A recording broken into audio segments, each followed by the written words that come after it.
Hello friends, welcome to Vijaya Creation. நம்ம இன்னைக்கு என்ன பார்க்க போறோம்னு பாத்தீங்கன்னா ஒரு யூபி ஸ்டைல்ல கொஞ்சம் டிஃபரண்டா ஒரு chicken gravy தான் பார்க்க போறோம். வாங்க எப்படி பண்ணலாம்னு பார்க்கலாம். அதுக்கு 1 kg chicken எடுத்து நல்லா வாஷ் பண்ணிட்டு சிக்கனுக்கு மட்டும் தகுந்த உப்பு போட்டு நல்லா மேஷ் பண்ணி வெச்சுக்கோங்க. இது அப்படியே மேஷ் பண்ணிட்டு கொஞ்ச நேரம் இருக்கட்டும். இது நமக்கு கொஞ்சம் ஒரு சின்ன சேஞ்ச் தான் பண்ணிருக்கோம். வாங்க அது என்ன சேஞ்சிங்னு பார்க்கலாம். இப்போ இதுக்கு தேங்காய், தக்காளி, சின்ன வெங்காயம், இஞ்சி அப்புறம் வெள்ளைப்பூடு. இப்போ ஒரு கடாய் எடுத்து வச்சு அடுப்பு ஆன் பண்ணிட்டு அது எண்ணெய் கொஞ்சம் ஹீட் ஆனதும் நம்ம எடுத்து வச்சிருக்கிற 1 கிலோ கேஜிக்கு தேவையான வெள்ளைப்பூடு, இஞ்சி அப்புறம் சின்ன வெங்காயம் ஒரு 7. அது கொஞ்சம் நல்லா கண்ணாடி பதத்துக்கு ஃப்ரை பண்ணிட்டு இப்போ நம்ம கட் பண்ணி வச்சிருக்கிற 2 தக்காளியை அதில் போட்டு அதையும் கொஞ்சம் நல்லா வதக்கி விடுங்க.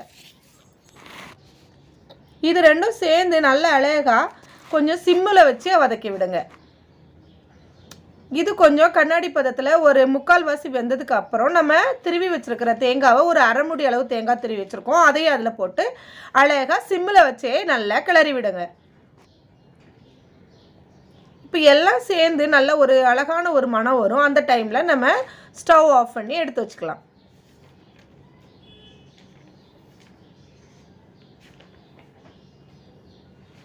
இது வதங்குற வரைக்கும் நம்ம அடுப்பை சிம்மிலேயே வச்சு வதக்கிக்கோங்க.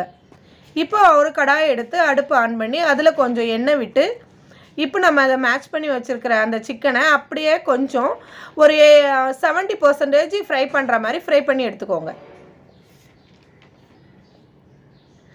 பாருங்கள், இந்த மாதிரி வேக வச்சு எடுத்துக்கோங்க. அதில் கொஞ்சம் உப்பு மட்டும் நம்ம போட்டிருக்கிறதுனால தண்ணி ஊறும். அதை நல்லா பிழிஞ்சு நம்ம எண்ணெயில் போட்டு ஃப்ரை பண்ணி எடுத்துக்கணும்.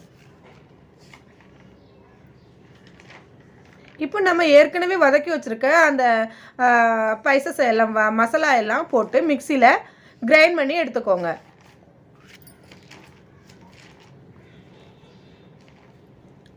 ரொம்ப சாஃப்டாக இல்லாமல் ரொம்ப குறப்பாக இல்லாமல் இந்த பதத்துக்கு எடுத்துக்கோங்க. இப்போ நம்ம சிக்கனையும் ஃப்ரை பண்ணி எடுத்தாச்சு, மசாலாவும் ரெடி பண்ணி கொண்டு வந்தாச்சு. இப்போ நம்ம குழம்பு வைக்கிறதுக்காக அந்த சிக்கன் ஃப்ரை பண்ண எண்ணெயிலேருந்து இந்த பேலன்ஸ் கொஞ்சம் எடுத்து நம்ம கிரேவி வைக்கிறதுக்கான கடாயில் ஊற்றி சூடு பண்ணிக்கோங்க.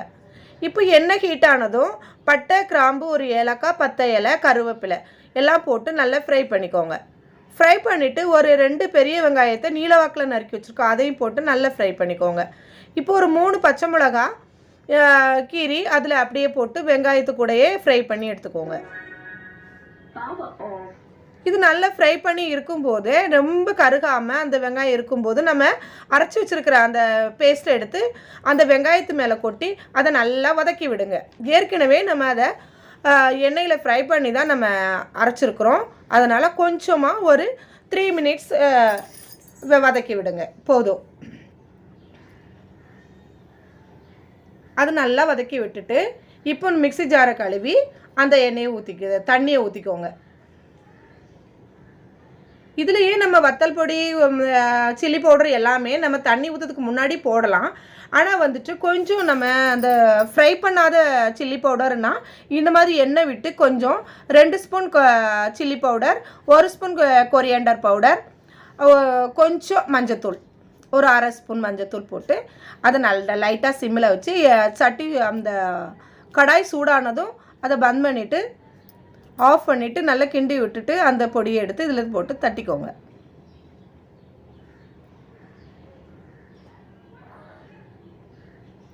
இப்போது அந்த பேஸ்ட்டு, அந்த மசாலா எல்லாம் கிண்டி விட்டுட்டே இருக்கும்போது காஷ்மீர் சில்லி பவுடர் இல்லை, அது காஷ்மீர் பவுடர், கலருக்காக 1 ஸ்பூன் அதில் போட்டுக்கோங்க. இப்போ நம்ம குழம்பு எவ்வளோ தேவையோ அந்த அளவுக்கு நம்ம அதில் தண்ணி விட்டு நல்லா கிண்டி விடுங்க.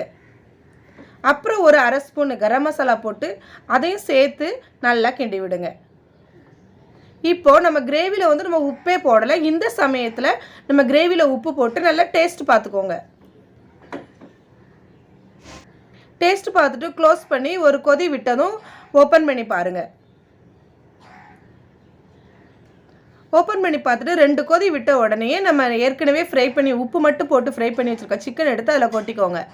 கொட்டிட்டு நல்லா கிண்டி விடுங்க. அந்த மசாலாவும் அந்த ஃப்ரை பண்ண சிக்கனும் அந்த ஆயிலையும் எல்லாமே சேர்ந்து ஒரு செம்மையான ஒரு மணம் வரும். அப்படியே ஹோட்டல் ஸ்டைலில் ஒரு ஃப்ளேவர் வரும். இந்த மாதிரி கொஞ்சம் சிக்கனை ஃப்ரை பண்ணி செஞ்சு பாருங்கள். சம்டைம்ஸ் சில பேருக்கு இந்த குக்கரில் வேக வைக்கிற சிக்கன் பிடிக்காது அப்படின்னு கேள்விப்பட்டால் அவங்கக்கிட்ட இந்த மாதிரி பண்ணி சாப்பிட சொல்லுங்கள். நல்லா இருக்கும் இந்த மாதிரி. பாருங்கள், இப்போ ஒரு 3 கொதி 4 கொதி விட்டு அதை க்ளோஸ் பண்ணி ஓப்பன் பண்ணி பார்த்தா அந்த சிக்கனும் அந்த கிரேவியும் அப்படியே அப்சர்வ் ஆகிருக்கும்.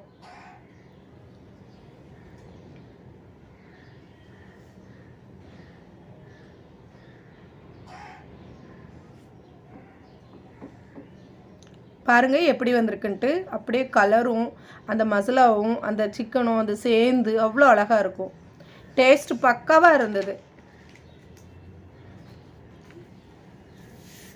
யூபி ஸ்டைலுன்ட்டு பண்ணிவிட்டு அதில் கடுகு எண்ணெய்லாம் சேர்த்துருந்தாங்க. நான் அது பிடிக்கலன்னு சொல்லிவிட்டு அந்த ஃப்ரை பண்ணுற மெத்தடை மட்டும் அதிலேருந்து நான் எடுத்துக்கிட்டேன். இந்த மாதிரி ஒரு வாட்டி செஞ்சு பாருங்கள். செஞ்சு பார்த்துட்டு எனக்கு கமெண்ட் பண்ணுங்கள். இது வரைக்கும் சப்ஸ்கிரைப் பண்ண எல்லாருக்கும் ரொம்ப தேங்க்ஸு. வீடியோ பார்த்துட்டு செஞ்சு பாருங்கள். கண்டிப்பாக ஃப்ரெண்ட்ஸுக்கும் ஷேர் பண்ணி விடுங்க. தொடர்ந்து வீடியோ கண்டினியூவாக பாருங்கள். சப்ஸ்கிரைப் பண்ணிவிட்டு அப்படியே விட்டோம்னா உங்களுக்கு அது உடனே வராது. அதனால் பெல் ஐக்கானை தட்டி விடுங்க. தேங்க்யூ.